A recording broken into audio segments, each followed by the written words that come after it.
Let's get started because we have so many wonderful people in the room, and I can tell you want to hear about literature. Hi, my name is Jennifer Groats. I'm a poet and translator. I teach at the University of Rochester in the English department. I also teach translation. I'm also part of the Open Letter books. I'm actually on the editorial board, and I guess I'm officially the poetry editor. So allow me tonight to welcome you to the penultimate Reading the World Conversation series. This evening is special. It's sponsored by the Skalny Center. More on that in a minute. But before I forget, actually, where's Chad? I realized I want to announce there's one final Reading the World Conversation series, but I don't remember the details. Will you scream it out and the date? Yeah, it's on April 27th at 6 o'clock in the library, and it's with Thomas Pletzinger and Ross Benjamin. Okay. Talking about his German book, Beautiful Before He Died. Thank you. Okay. Come on in, you're just in time. We're so excited, or at least I am very excited that we have Bill Martin in town tonight as one of our speakers. Bill was formerly the literary program manager at the Polish Cultural Institute in New York, but he's really internationally known as a translator, Polish scholar, and maybe best known for his hands in a very famous issue of the Chicago Review that really certainly exposed me, but many, many writers and readers to contemporary Polish poetry in English for the first time. So I'm just super grateful that he's here to talk with Piotr tonight. So he's going to be here. Piotr is here. As you know, Piotr is the visiting professor at the Skalny Center for Polish and Central European Studies. Some of you may remember that he was here a year ago as a visiting poet, just for a day, right when there was that famous ash cloud. I don't know if you remember. We were in this very room actually a year ago, and he gave a terrific poetry reading, which I guess made us happy enough that the university wanted to bring it back. And I want to just take a moment tonight to really thank him for coming back. It's also his birthday. But also, it wouldn't have happened without the Skalny Center. So thank you so much to the Skalny Center for having Piotr as a visiting writer. As a poet, a translator, and on behalf of all of our students, I know that he's really been a great gift for our department, for the whole university this semester. So thank you, Skalny Center. Piotr Sommer, well, I'm not going to introduce him too much because he's going to read. But what's going to happen tonight is he's going to read a little bit of poetry, then Bill Martin and Piotr will talk a little bit about whatever they want to talk about, and then we'll open it up to questions at the end. Okay, thank you.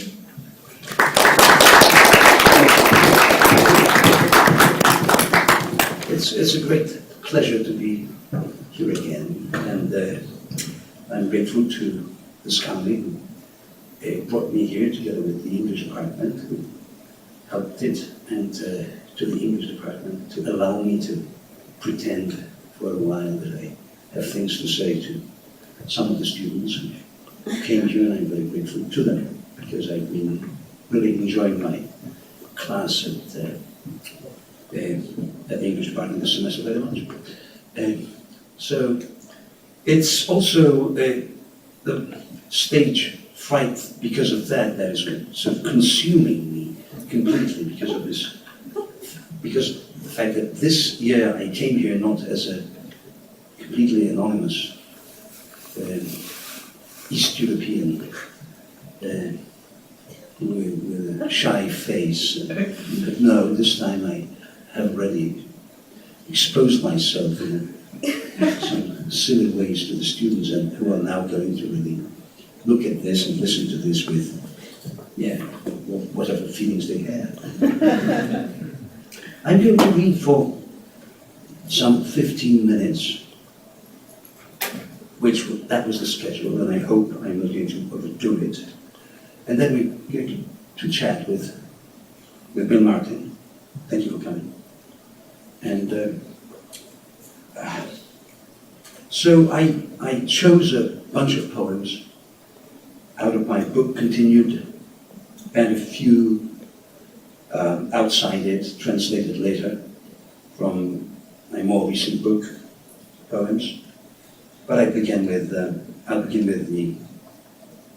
older ones.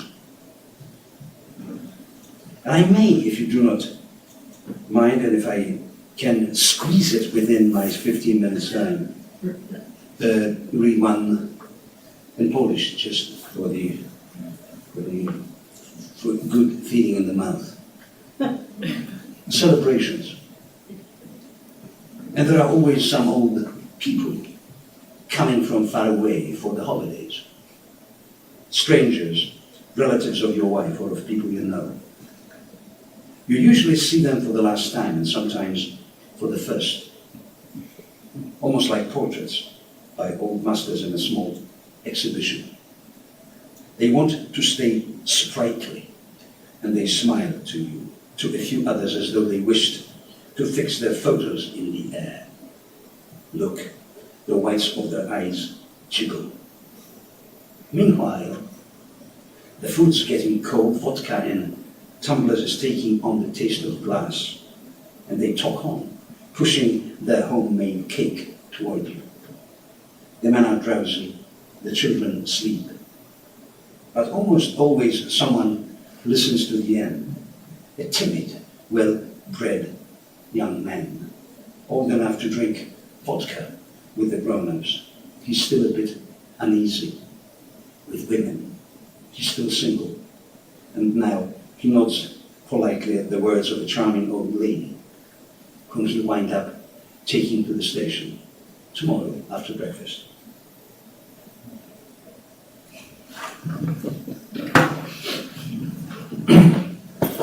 Hygiene. Yeah.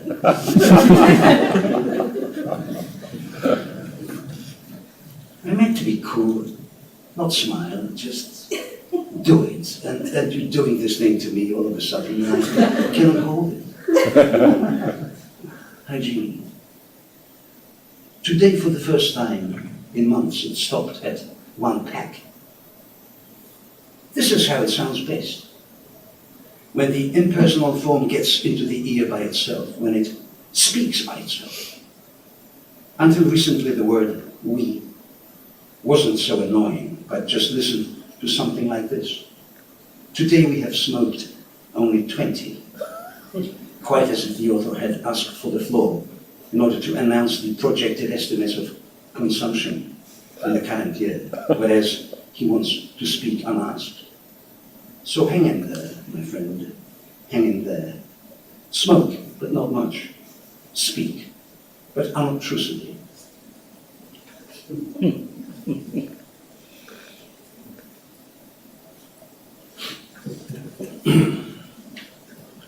Oh well, I'll read this one in English and in Polish, partly because it is an odd effort and enterprise in English because of a number of little devices. I'm sure there are a few people who know Polish here, so why don't I read this short bit in Polish too? Indiscretions, it's called. Where are we? In ironies that no one will grasp, short-lived and unmarked, in trivial points which reduce metaphysics to absurd detail, in Tuesday that falls on day 2 of May, in mnemonics of days. You can give an example or take it on faith. Cat's paw at the throat. And one also likes certain words and those, pardon me, syntaxes that pretend that something links them together. Between these intermeanings, the whole man is contained, squeezing in where he sees a little space. Niedyskrecje. Gdzie jesteśmy? W ironiach, których nikt nie chwyci, krótkotrwałych i nieakcentowanych, w trywialnych puentach, które kwitują metafizykę niedorzecznym detalem. W piątku, co wypada na 5 listopada, w mnemotechnice dni. Można dać przykład i można to przyjąć na wiarę, kocią łapę na gardle. I lubi się jeszcze pewne słowa i te za przeproszeniem składnie, które udają, że coś się z sobą łączy. W tych międzysensach zawiera się cały człowiek. Łazi tam, gdzie widzi trochę miejsca.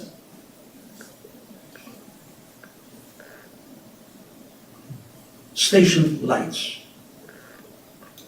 Station lights connect with those above. The days of the week connect. The wind with the breath. There's nothing that doesn't. The broken heating plant in Zeleny, and my child, and the woman I picked out years ago because of her white knee socks with blue stripes. Interesting how the world connects tomorrow and the day after that. If that's not it, maybe you'll tell me what is. I'll read a poem which is a kind of old days poem. How do we tell an old days poem? We tell an old days poem by the fact that it was written back in the old days, and sometimes by some other things in it. It's called Medicine. Again, I've seen a German lemon. Anya brought it back for me from France. She thought return or else stay on. And what good reason holds her here? A few faces and words and this anxiety. The lemon was yellow and looked genuine. No need to display it in the window, so it would come to itself like our pale tomatoes.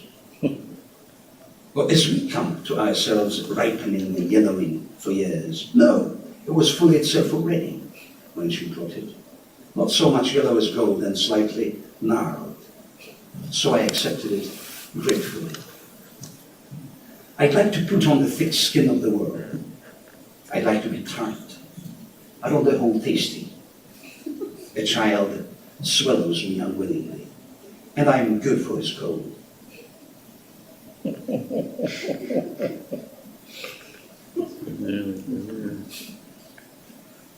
A certain tree in Powązki Cemetery.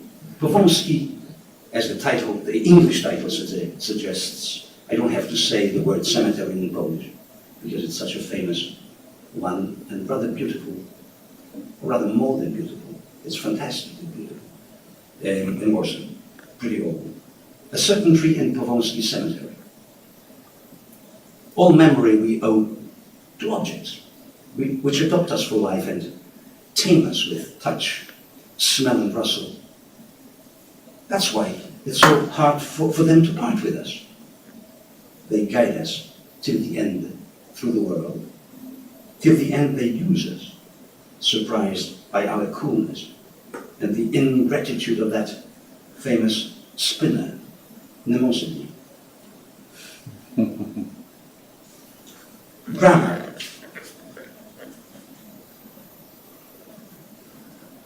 What was one should speak of in the past tense? What isn't in some other tongue?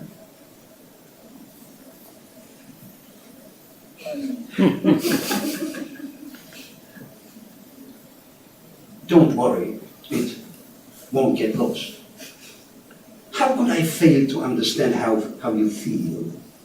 Even if personally I never lost a PKO bank book with my life savings in it. Yet meanwhile, the radio's on, I'm glancing through the window, I see on the empty street a 40-year-old with whom yesterday I sat for 4 years on the same school bench. The knocking of the mangle is heard under the floor, and even on the balcony, clothes lie.